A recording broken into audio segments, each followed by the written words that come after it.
va commencer, ça continue. Allez. On va faire un petit jeu, l'actualité culturelle à travers les déclarations des uns et des autres. Qui a dit, quand je fais un film, je ne pars pas d'un sujet, mais d'une idée que je transpose dans le grotesque et l'humour, car je trouve que c'est une façon noble et tragique de représenter les problèmes contemporains. C'est un réalisateur italien, William Atrouvé, Ettore Scola, disparu hier soir à l'âge de 84 ans. Vous le retrouverez. Un mort célèbre tous les jours. Oui, Ça nous a interrogé, ça. Et on s'est dit, mais pourquoi au mois de janvier? Et on a la réponse, figurez-vous, et on entendra ça tout à l'heure avec Frédéric Vion. C'est très curieux. Je l'ai croisé tout à l'heure, il bosse dur dessus depuis tout à l'heure. C'est très bizarre. Pourquoi au mois de janvier? Ça n'est pas un hasard.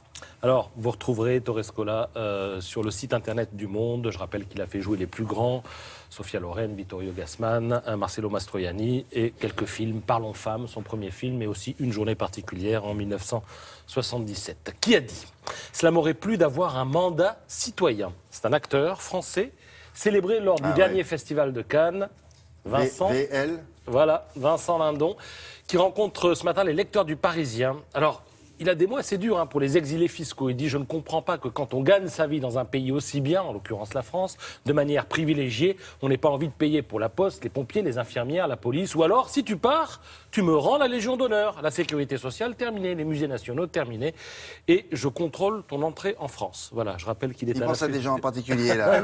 On dirait qu'il a le visage. C'est bizarre. Il ne cite personne. Et je rappelle qu'il est à l'affiche des Chevaliers Blancs, film inspiré de l'affaire de l'Arche de Zoé. Je ne sais pas si vous vous rappelez, l'enlèvement de 103 enfants au Tchad, des enfants prétendument orphelins, pour les emmener en France où les attendaient des parents adoptifs. Et il joue bien sûr le rôle de l'humanitaire douteux qui était à la tête de toute cette opération. Qui a dit, dans les années 60, nous avions une sensation de liberté inouïe. Il y avait de l'argent, pas de chômage, pas de barrière sociale, pas de sida. On couchait avec qui on voulait. On était les enfants gâtés d'un moment éphémère et inoubliable. C'est une femme actrice à l'affiche de 45 ans. Où elle joue le rôle d'une épouse dévorée par la jalousie. Elle? Non, C.R. Elle est nommée aux Oscars en tant que meilleure actrice pour ce film. Charlotte Rampling, bravo, dans Paris Match. Alors, très belle interview dans laquelle elle dit notamment « Je me suis débarrassée de la coquetterie il y a longtemps. Cultiver le narcissisme risque de tout foutre en l'air. » Qui a dit? On sait qu'on aime une femme lorsqu'on pense à elle quand elle n'est pas là et qu'elle ne vous gêne pas quand elle est là. Je crois que c'est ça l'amour. C'est un écrivain prolifique, il fait 3 bouquins par an. Il est très bon, beaucoup d'humour, une férocité terrible. Paris Match l'appelle le serpent à lunettes. Pas facile. Patrick Besson. Oui. Longue interview dans Paris Match. Dans son dernier roman intitulé « Ne mets pas de glace dans un cœur vide », les bourreaux des cœurs sont cardiaques dans ce roman.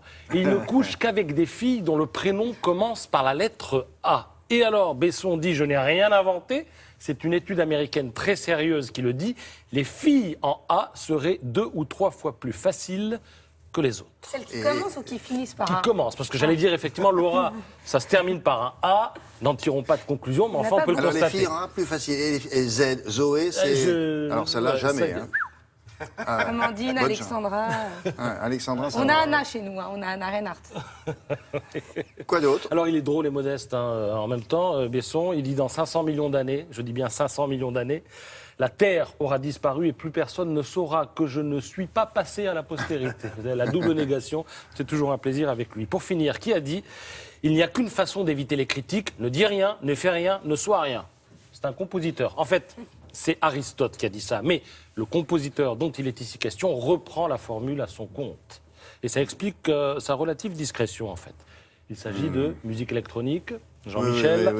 On a parlé de Charlotte Rampling, on ne peut pas en terminer avec Jean-Michel Jarre, qui s'exprime ainsi donc, dans Philosophie Magazine, qui nous propose sa dernière livraison avec à la une « Le bien et le mal, ça s'apprend ». Point d'interrogation. Merci beaucoup.